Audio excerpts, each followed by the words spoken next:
அன்பு தோழர்களே, அன்பு வணக்கம்.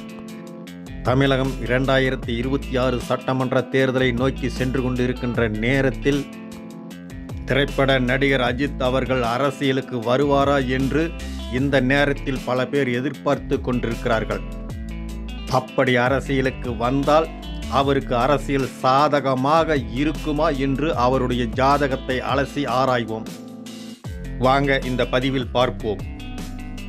அரசியல் என்றாலே 6ஆம் இடத்தை கவனிக்க வேண்டும். 6ஆம் இடம்தான் ஒருவருக்கு வெற்றியை நிர்ணயிக்கக்கூடிய இடம். அடுத்தது குரு பலம் பெற வேண்டும். குரு பலம் இருந்தால்தான் அந்த அரசியலில் பெருமையை தரக்கூடிய இடத்திற்கு போக வேண்டியது வரும். குரு பலம் குறைந்தால் அரியணையை நெருங்கக்கூட முடியாது. நாங்கள் ஏற்கனவே குரு வலுத்தால் உயர் பதவி உண்டு என்ற பதிவு வெளியிட்டிருக்கிறோம். அந்த பதிவை பாருங்கள். உயர்ந்த பதவியில் இருந்தவர்களுக்கு குரு எவ்வாறு பலம் பெற்று இருக்கிறது என்று உங்களுக்கு தெரியும். நடிகர் அஜித்குமார் அவர்களின் ஜாதகத்தை பாருங்கள். இவர் கடக ராசி, கடக லக்கணம். இவருக்கு 6ஆம் இடமாக வருவது தனுசு ராசி. தனுசு ராசியின் அதிபதி குரு. குரு இங்கு உச்சம் பெற்ற செவ்வாயின் வீட்டில் விருச்சக ராசியில் இருக்கிறது. இப்போது இவருக்கு நடந்து கொண்டிருக்கிற தசை சுக்கிரன் தசை. இந்த தசை 2031 வரை இருக்கிறது. இந்த தசா புத்தி சுக்கிரன் லக்கணத்திற்கு 9ஆம் இடத்தில் இருந்து தசை நடத்துகிறது. இந்த சுக்கிரனை குரு பார்க்கிறது. இந்த சுக்கிரனோடு பாப கிரகங்கள் எதுவும் இணைந்திருக்கவில்லை. அதாவது ராகு, கேது, சனி பகவான் அல்லது செவ்வாய் அல்லது சூரியன், இப்படிப்பட்ட கிரகங்கள் எதுவும் இணையவில்லை. அதனால் இந்த திசை முடியும் வரை இவருக்கு அரசியல் வராது.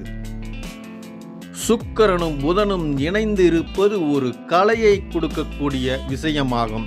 அதுவும் குரு பார்ப்பதால் கலைத்துறையில் தான் இவர் சிறப்பாக வருவார். சுக்கிரனுக்கு அடுத்ததாக நடக்கக்கூடிய தசா புத்தி சூரியன் தசா. இந்த சூரியன் லக்கணத்துக்கு 10ஆம் இடத்தில் மேச ராசியில் இருப்பதால் இவருக்கு அரசியல் வரும் என்று நினைக்கலாம். ஆனால் இந்த சூரியனை குரு பார்க்கவில்லை. அதனால் அரசியல் வந்தாலும் அதில் சிறப்படைய மாட்டார்.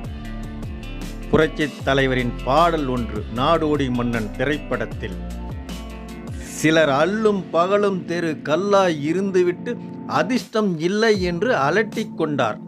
அதுபோலத்தான் இவருக்கும் அரசியல் அமையும். அதனால் இவர் அரசியலுக்கு வரமாட்டார். வந்தால் இவருக்கு அரசியல் சாதகமாக இருக்காது.